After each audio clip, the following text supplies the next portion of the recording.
Welcome everybody, Chef Katie May here for another episode of Delicious Living. We are going to be making an amazing salad today, hot cold salad. I love hot cold salads. This one is enchilada flavored, so hope you guys are ready for some Mexican this weekend. Anyone that is in the Delicious Living membership program, yesterday we did a fantastic twist on we did a burrito with collard wraps. It was fantastic. And today we're doing the hot cold enchilada salad. So if anyone does want to check out that recipe, it's in our membership program. If you want to join us, check out all of the links are in the description for the recipes and my courses and everything else. But let me know in the comments where you're joining us from. If anyone's in the kitchen today making something along with us, maybe you're even making this recipe, you can cook along with us. If you ever want to do that, recommend having all of your ingredients prepped ahead of time, chopped, diced, soaked, whatever need be. If you got beans or something to cook, you got to have those cooked ahead of time. So thanks for being here, everyone. So good to see you. Meryl is here as my assistant. If you have any questions regarding links or anything, she'll be there to put those in the comments for you. So let's get started. We have double screen here today, so this is nice. I can show you a food cutting board and the stovetop at one time. So to start with a recipe, we have this hot cold enchilada salad. I sent it out in an email this morning and just a little bit ago. So if you're on the list, if not, opt in for our featured recipe and it will be sent to you, and then you'll get notified of all of our future shows every Thursday at 5 p.m. So we have, I'm just seeing someone near Harbin. I miss Harbin so much. I love Harbin Hot Springs in California. Haven't been back since they redid it after the fire. So we have, first things first, our stovetop here. I just turned this on to medium heat. It doesn't need to go too hot. This is actually a salad master pan, which doesn't need to be heated up as much. Normally I turn this up to medium high to get it going faster. If you're using a stainless steel pan, that's what I would do, just because I like to, although I like the meditation kind of practice of chopping things by hand and taking my time in the kitchen, I also want to minimize my time in the kitchen to a certain extent, and so I try to get things heated fast. So we have our onions here. We're going to add in 1 onion to the stove top pan, and then we're also add in, I'm just going to go through our list. We have corn. So the corn could be added at the end, whether you're using fresh or frozen, doesn't matter. But if you add it now with the onion, it'll get a little bit toasty, even more flavor. Put all those in there, and I'm gonna make sure I get all of this onion and corn here. So let's get that out. And then our garlic. 4 cloves of garlic chopped up. This is going to wait just a few minutes until we get our pan heated and the onion is nice and moist in the bottom of the pan, because I don't want to burn the garlic. We have our spices. So this is an enchilada salad. You can do, you could actually, if you had a homemade enchilada sauce, there's lots of different recipes out there.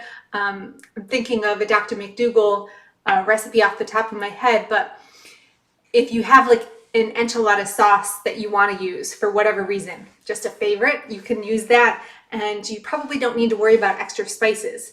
But what we're doing is starting with straight tomato sauce, no other spice added to the tomato sauce. It's so easy to buy flavored tomato sauce, flavored diced tomatoes, so many options out there. And same with enchilada sauce in the jar. Can or jar. I recommend always getting tomatoes in jars if you can, but those processed pre-prepared sauces and everything are going to have added ingredients. seasonings, which we do want, but often those seasonings, if it's not a high quality product, it can have MSG in those seasonings. Even if it is a high quality product, they can just put extra flavor additives in there. They may be organic, but you don't know what they are because it just says natural spices, something like that. So I always like making my own spices, or I try to make my spices too, but my own sauces at home and flavoring it yourself. So that's what we're doing here. And to flavor it, I'm using chili powder and cumin, but if you want to, you can do other things, smoked paprika, chipotle powder. There's really a lot of options when it comes to spices.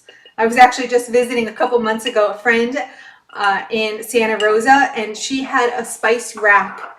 Well, for the most spices I've ever seen in a home, but she had a spice rack. Where's my hands? A bit wider than my hands, so wider than the screen, and long, of just hot spices, of just spicy spices, peppers and things like that. And then a whole nother cabinet full of all of her other herbs and spices. So there are many options out there. Actually, if you guys have any favorites in there, put them in the comments. So I'm adding in 1.5 teaspoons here, 1.5 tablespoons of chili powder. And chili powder comes in all types, like I was just talking about. So it may be a hot one. Want to be careful if it is a hot chili powder. Don't add 1 or 2, definitely not 2 tablespoons unless you're really sure you're going to love it. I would never add 2 tablespoons of a hot chili powder. And then also cumin. We're going to add cumin and chili powder, go really great together. And we'll just do half a tablespoon of the ground cumin. And then I'm going to add my garlic too. Still making sure I stir it even though we got some moisture started. I don't want the garlic to burn, so we're going to stir this, and I'm going to turn down my heat just a little bit. Now, if you guys have any questions, let me know in the comments. Here, let's see.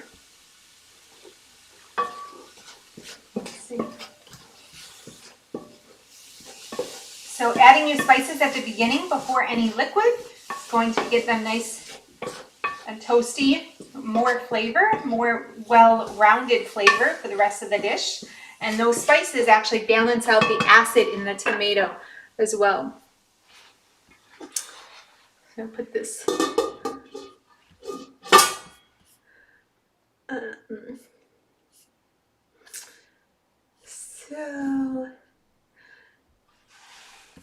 Yeah, I love seeing all the local people. Too bad I'm not in Santa Rosa.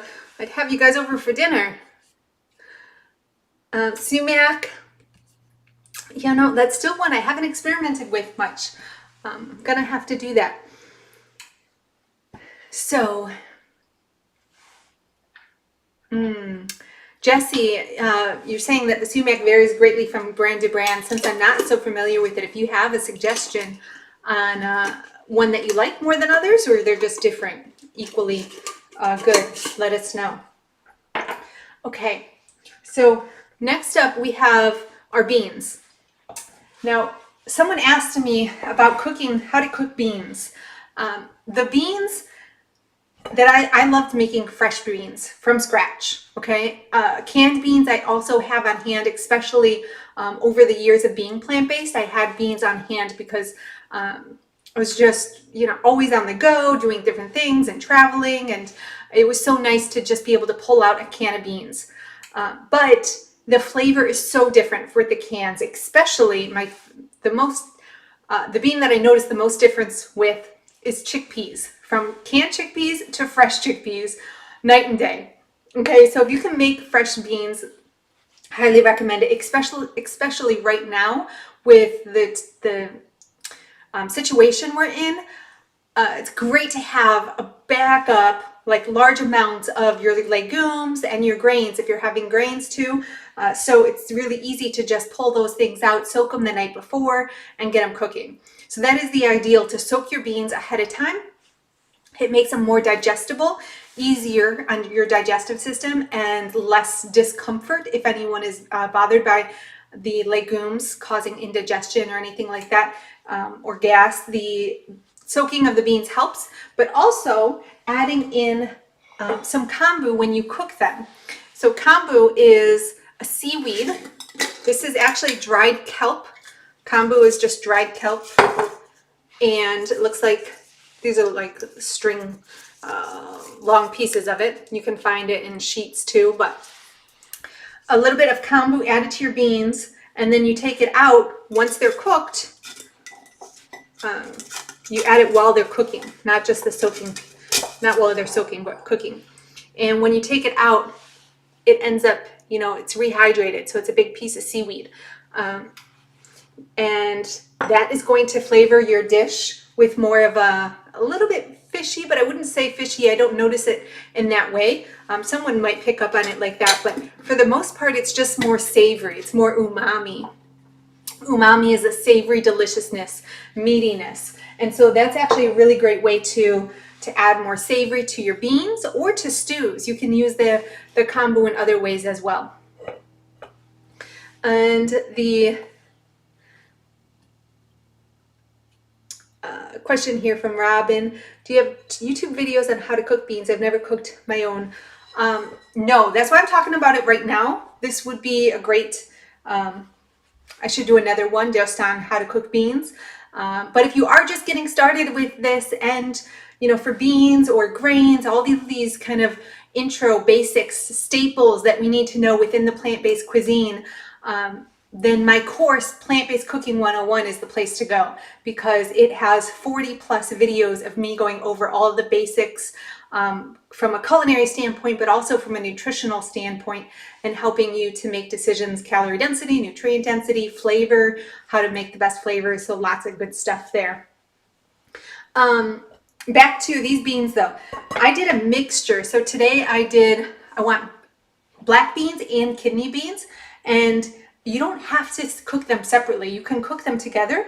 You just kind of have to be aware that the one that takes the longer, takes a little bit longer to cook, that you cook the beans that period of cooking time so that they end up fully cooked, which can lead to the other ones being a little bit, I wouldn't say overcooked, but definitely softer, more cooked.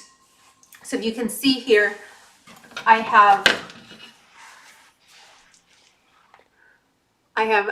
black beans and pinto beans. And the black beans take a little bit longer than the pinto beans to cook. So my pinto beans are definitely, they're just really big, these pinto beans. Actually, they're so big, part of me is wondering, I bought a new variety of bean, and I'm wondering if this is that other variety. They look just like pinto beans on the outside. So anyways, they can be cooked together. Again, the kombu, if you don't have the time to soak them for 8 hours, then you can soak them. What I did today, actually, I didn't soak them overnight. I just put them into the Instant Pot, brought it with water. So this is the amount I made today. And this was 1 cup of black beans, 1 cup of pinto beans, and I put it into the Instant Pot with about 4 cups of water, making sure that it was like about an inch at least over the beans, and turned it on saute, brought it up to a boil, and let it sit there for about 10 minutes boiling. And then, actually it might have been closer to 5 minutes, but basically you bring it up to a boil, let it boil for a little bit, and then turn off the heat and let it sit in that water for 30 minutes, 60 minutes, whatever period of time you can do, and then toss the water. And what that does is it does what you would be doing by soaking the beans.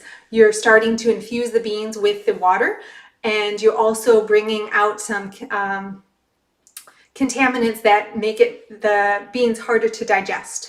Not contaminants, just compounds. So you're making them easier to digest once you toss that water. So bring them to a boil, let them sit, toss the water, then cook them in fresh water. Okay, so that's what I did. And when you cook them with the kombu. All right. So over here, my onions and garlic, corn, all these spices, and we're going to add in the beans. And I'm going to Just measure this little cup here. I can get an estimate of, that's a bowl, estimate of how much I'm adding, 3 to 4 cups. Use a spoon here. The recipe calls for 3 cups. So we'll do that. Boom, in our pan. And then, along with beans, we want to add our tomato sauce. So I actually have diced tomatoes I'm using here.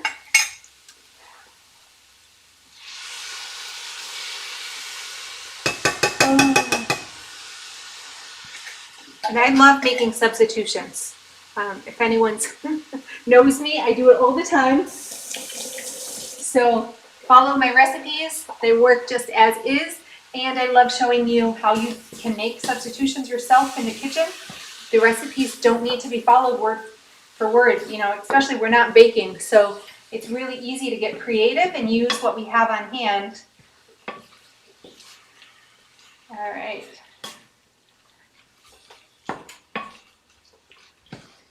Yum, yum, yum, like I said. But you know what? Let's see.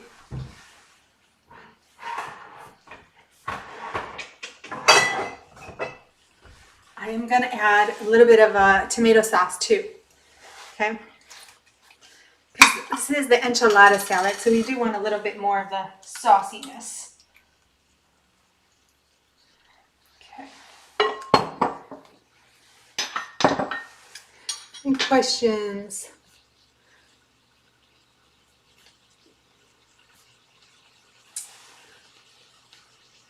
Just seeing if I missed anything.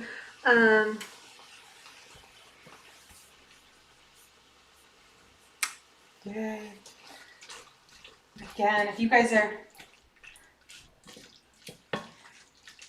all about the Mexican, plant-based Mexican, this is like one of the easiest cuisines to make. Whole food, plant-based, SOS-free, because just kind of by its nature, it's so rich in the plant foods, and it's so easy to leave out the meat. You know, when the beans are such a great part of the cuisine. So I have a Mexican cookbook coming your way. If anyone is interested and you're not on my email list yet, definitely get on the email list so you can find out about the Mexican cookbook, along with an Italian, a dessert, and a potato cookbook, all potatoes and sweet potato recipes. I'm going to turn that up a little bit. Okay.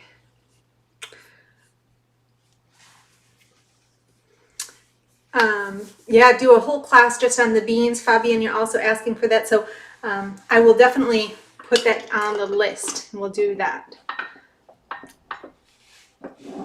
What brand of tomato sauce? The tomato sauce, great question, is Bio Nature. But this is just one, and another one is Jovial. But I like the jars, glass jars of tomato sauce, tomato products. They make a tomato paste because it doesn't leach out the BPA, the BPP, I think it's BPS, all of these bisphenol, they're basically chemicals that they harm our digestive system. In multiple ways, they are doing damage inside the body, and we don't even realize it. So cans, cans that are BPA free, they still have other compounds that are similar to the BPA. And with tomatoes, you're pulling out that BPA and those other compounds more than with beans. So tomatoes definitely get in a glass jar. With your beans, if you're buying canned beans, look for the aseptic containers, like cardboard boxes. Those are better than using the cans. Okay. Yeah, you can use tomato paste as a start. I have a great pizza sauce recipe with tomato paste as my start. You can eat the kombu when it's rehydrated, I've never done that. I am not a seaweed fan. So it's just training my taste buds actually to like seaweed, and I recommend that to add the kombu and to get a little bit more used to those flavors from seaweed. Super rich in umami, which is delicious, but it can be a little bit too strong for some people, and it's more the texture. So if you like seaweed, by all means, you can do that. Another option, instead of doing the, pop that up there. Instead of using a whole piece of kombu, you can use kelp flakes. Kelp flakes, trying to stop this guy. Kelp flakes or other seaweed flakes will go great, and they can just be sprinkled into the dish. I don't know how powerful they are for reducing the digestive issues and helping in that regard, but with kelp flakes you can sprinkle them on or sprinkle them into the beans on top of your salad, and then you don't have to remove it at all. You can just consume the whole kelp flakes. Okay.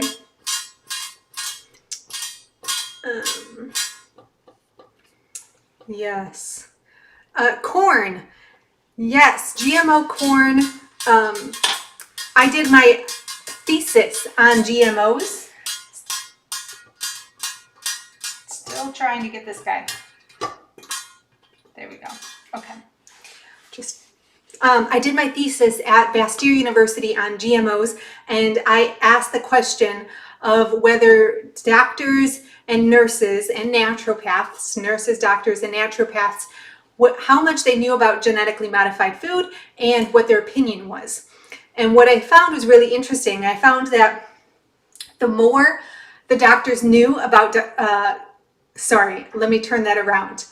The more that the naturopaths knew, the more that the nutritionists knew, the more that even the medical doctors knew about GMOs, the less they liked them, the less they recommended them to people, or recommended organic, the less they talked about this issue with their patients.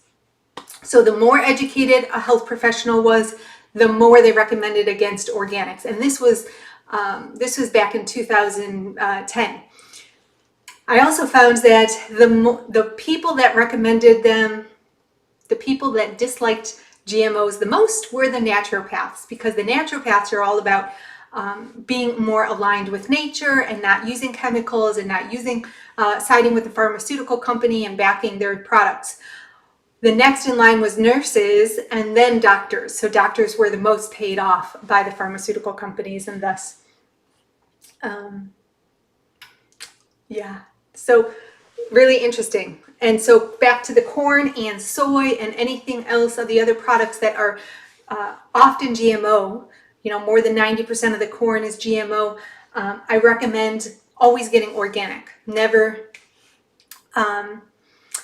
get non-GMO, or if you can, get organic would be best. All organic products are GMO free, but not all.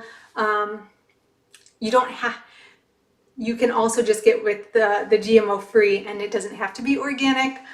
So there's lots of options there, but organic would also, you'd avoid the glyphosates, and overall just going to be so much better for your digestive system and the farmers and the environment. Overall, you're supporting the community when you buy organic, and if you can't, then non-GMO. Okay, I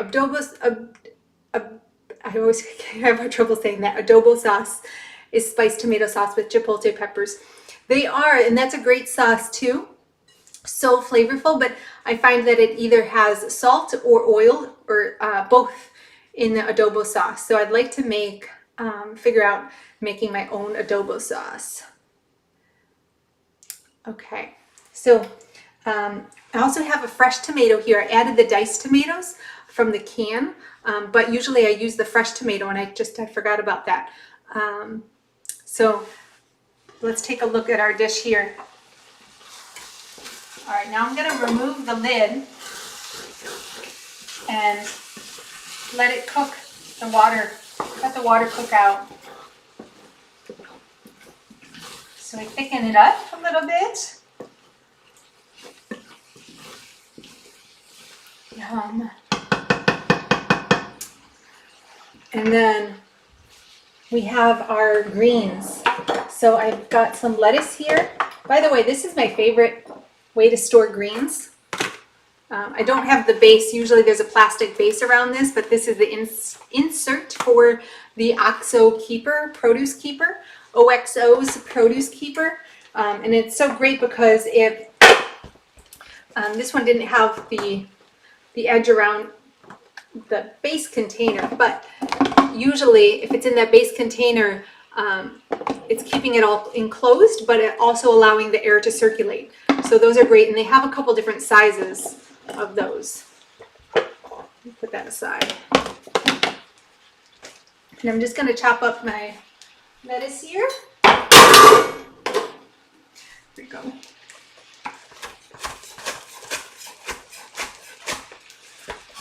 And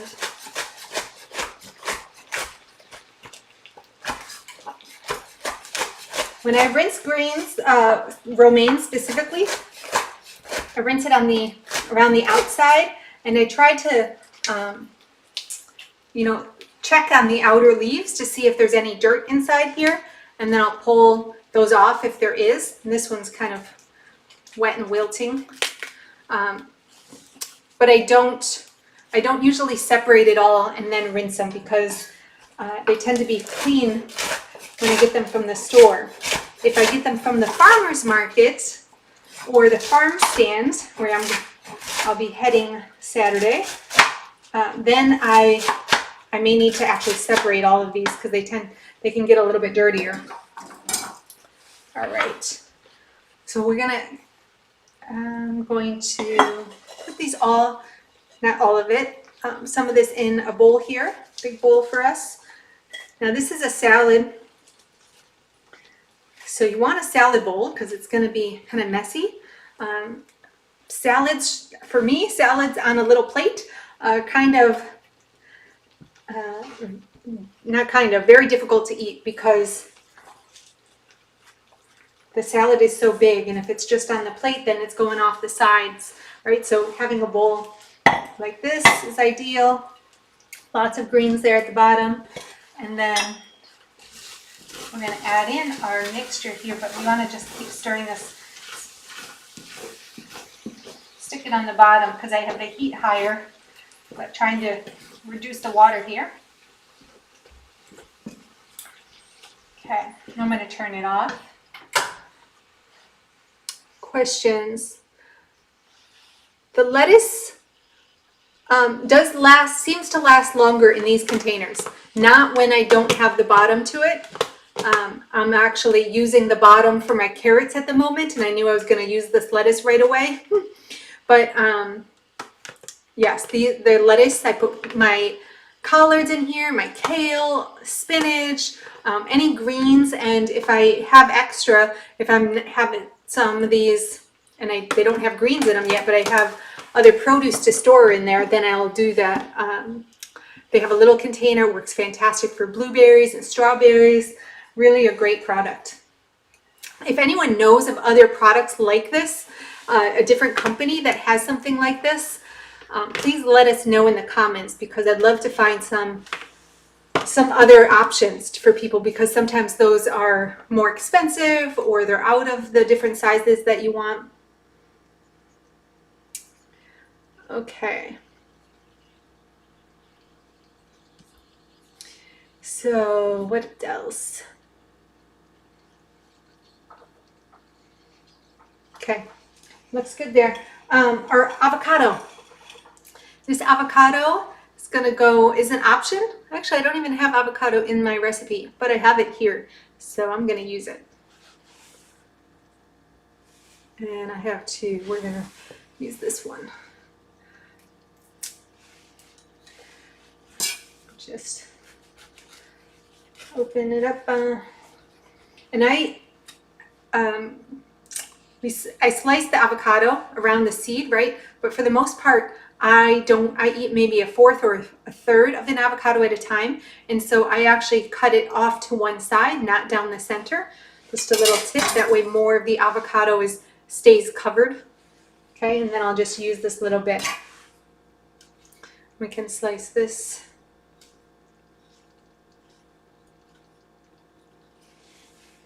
And then I'm going to add in my lime juice. And the lime I add, you can add it to your tomatoes, but you get so much more depth of flavor if you add it afterwards. Instead of mixing the lime in with everything else, add it afterwards, okay? And like I said, this is a hot-cold salad, so you've got the contrast between the cold lettuce and the beans, the hot beans, tomato. But if you want to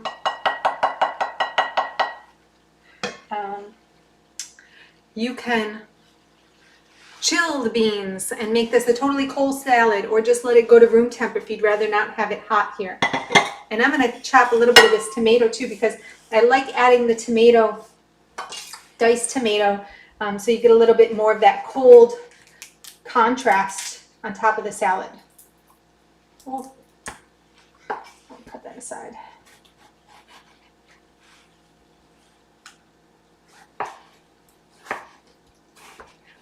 All right. It's going to be delicious. And if you wanted to add other things, bell pepper, the avocado, fresh onion. I added the cooked onion, but you could do fresh onion as an alternative. And our avocado here. Let's use a little spoon.